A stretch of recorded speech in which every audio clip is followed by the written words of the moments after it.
നമസ്കാരം. KS. കിസാമറുടെ YouTube ചാനലിൻ്റെ പുതിയൊരു വീഡിയോയിലേക്ക് ഏവർക്കും സ്വാഗതം. ഇതൊരു കെണിക്കൂട് വെച്ചിരിക്കുന്ന പെട്ടിയാണ്. നല്ല രീതിയിൽ എൻട്രൻസും വാതിലും കാണാം. ഈച്ചകളൊക്കെ വാതൊക്കെ നല്ലപോലെ ഇരിപ്പുണ്ട്.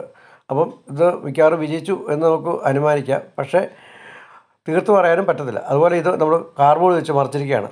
ഈ പൈപ്പിൽ കൂടി ഈച്ചകൾ അങ്ങോട്ടും ഇങ്ങോട്ടും പാസ് ചെയ്യുന്നുണ്ട്. അപ്പം ഈച്ചകൾ അങ്ങനെ പാസ് ചെയ്ത് കഴിഞ്ഞാൽ ഒരുപക്ഷെങ്കിൽ അത് വിജയിക്കാൻ സാധ്യതയില്ല. കാരണം വെച്ച് കഴിഞ്ഞാൽ ഇപ്പോഴും അവരങ്ങോട്ട് സഞ്ചാരം നടക്കുന്നുണ്ട്. സാധാരണ ഇതിൽ കെണിക്കൂടിൻ്റെ പൈപ്പ് ഈച്ചകൾ ക്ലിയർ ആയി കഴിഞ്ഞാൽ അവർ അടയ്ക്കാറുണ്ട്.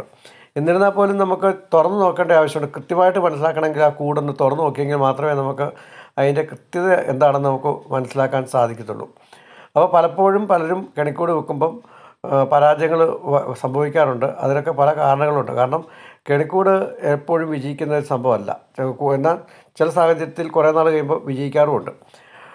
അപ്പം ഇത് ഞാനിപ്പം തൂക്കിയിട്ടിരിക്കുകയാണ്. കാരണം എന്താ വെച്ചാൽ നമുക്ക് പൊക്കത്ത് വെച്ചുകൊണ്ട് നമുക്ക് തുറക്കാൻ പറ്റാത്തതുകൊണ്ട് ഞാൻ തൂക്കിയിട്ടിരിക്കുകയാണ്. ഇതാണ് നമ്മുടെ ആയുധം. ഈ ആയുധം ഉപയോഗിച്ചിട്ട് നമുക്കിതൊന്ന് തുറക്കാൻ ശ്രമിക്കാം. ഇപ്പോൾ ഞാൻ ഈ ആയുധം ഉപയോഗിച്ചിട്ട് ഇത് ഞാൻ തുറക്കാൻ ശ്രമിക്കുന്നുണ്ട്. നല്ല രീതിയിൽ പശയൊക്കെ ഇട്ട് ഉറപ്പിച്ച് വെച്ചിരിക്കുകയാണ്. അപ്പം ഇതിനകത്ത് മിക്കവാറും അത് സെറ്റായി എന്ന് വേണം നമുക്ക് അനുമാനിക്കാൻ. അപ്പം നമുക്കൊന്ന് തുറന്ന് നോക്കാം. അതിൻ്റെ അകത്ത് കൃത്യമായിട്ട് ആയി. ഇതിൻ്റെ അകത്ത് മെഴുകും കാര്യങ്ങളൊക്കെ അവർ ഉറപ്പിച്ച് വെച്ചിട്ടുണ്ട്. പക്ഷേ ഈച്ച കാര്യമായിട്ട് സെറ്റായിട്ടില്ല. ഈച്ച സെറ്റായിട്ടുണ്ടെങ്കിൽ നമ്മളെ പൂമ്പടിയും ഒക്കെ കാണും. സാധാരണ ഇതിൽ ഇങ്ങനെ അല്പം തേനും ഒക്കെ അവിടെ ഇരിപ്പുണ്ട്. അല്പം തേൻ, അത് പഴകിയ തേൻ ആയിട്ടുണ്ട്. ഇത് 1 വർഷത്തോളമായി ഈ കെണിക്കൂട് നമ്മുടെ ഇവിടെ സ്ഥാപിച്ചിട്ട്.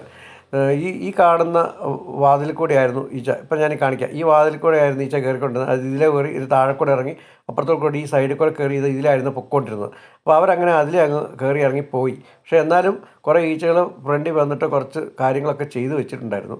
എന്നാലും നമ്മൾ തുറക്കുമ്പോൾ നമ്മൾ വിചാരിച്ചു അത് ക്ലിയർ ആയിട്ടുണ്ടെന്ന്. കാരണം അതിൻ്റെ എൻട്രൻസ് വാതിലും എല്ലാം കൃത്യമായിട്ട് ഈച്ചകൾ കൊട്ടുമ്പോൾ ഇറങ്ങുകയൊക്കെ വരുന്നുണ്ടായിരുന്നു. പക്ഷേ അപ്പം ഇങ്ങനെ നമുക്കുള്ള സംഭവിച്ചിരിക്കുന്നതിനെ നമുക്കിനി ഒരു റാണി മുട്ടയും കുറച്ച് വിരാറായ മുട്ടകളും വെച്ച് നമുക്ക് ഒരുപക്ഷെ വിജയിപ്പിക്കാൻ പറ്റുമായിരിക്കും.